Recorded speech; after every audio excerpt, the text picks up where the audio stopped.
Mission പദ്ധതിയിലൂടെ 5 ലക്ഷം വീടുകളുടെ നിർമ്മാണം പൂർത്തിയാക്കിയതിന്റെ പ്രഖ്യാപനം നടത്തി മുഖ്യമന്ത്രി പിണറായി വിജയൻ. ലൈഫ് മിഷൻ വീടുകളിൽ താമസിക്കുന്നവരുടെ ആത്മാഭിമാനം വ്രണപ്പെടുത്താൻ തയ്യാറല്ലെന്ന് ഉറപ്പിച്ചു പറഞ്ഞതോടെ കേന്ദ്ര സർക്കാർ സഹായം നിലച്ചെന്ന് മുഖ്യമന്ത്രി. പാവങ്ങൾക്കുള്ള വീട് നിർമ്മാണം എങ്ങനെ പൂർത്തീകരിക്കാനാകുമെന്ന് ഇനിയും ഗൗരവമായി LDF ആലോചിക്കുമെന്നും മുഖ്യമന്ത്രി പറഞ്ഞു.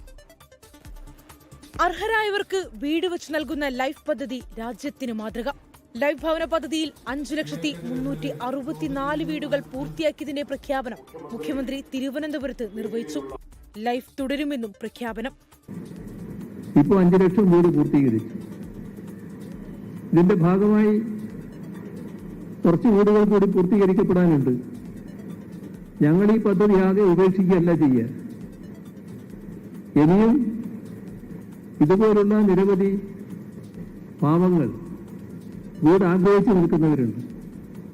അവർക്കുള്ള വീട് നിർമ്മാണം എങ്ങനെ പൂർത്തീകരിക്കാനാകുമെന്നതിനെക്കുറിച്ച് ഗൗരവമായി ആലോചിക്കാൻ തയ്യാറാകുന്ന മുന്നണിയാണ് LDF. പദ്ധതിക്ക് ചെലവായ 20,000 കോടിയിൽ 18,000 കോടിയും സംസ്ഥാനം ചെലവിട്ടു എന്ന് മുഖ്യമന്ത്രി പിണറായി വിജയൻ. ഓടിട്ട വീടായിരുന്നു, അത് പൊളിഞ്ഞ് എല്ലാം പൊളിഞ്ഞൊക്കെ കിടന്നു. നമ്മളെ പുറത്തോടെയൊക്കെ പൊളിഞ്ഞൊക്കെ വീഴുന്നു.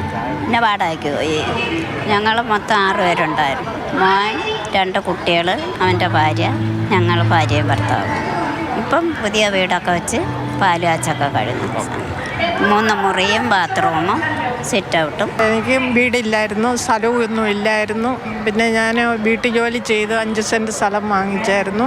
അത് കഴിഞ്ഞപ്പോൾ ലൈഫ് പദ്ധതിയിൽ അന്വേഷിച്ചു. എനിക്ക് വീടിന് കിട്ടി. 2 റൂം സെറ്റായിട്ട് വീടുണ്ടാക്കി.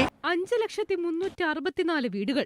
ലൈഫിലൂടെ ലൈഫ് കിട്ടിയത് ഏകദേശം 25 ലക്ഷത്തോളം പേർക്ക്. പദ്ധതിയുടെ നടത്തിപ്പിൽ നിർണായക ഘട്ടം പൂർത്തിയാക്കി കേരളം.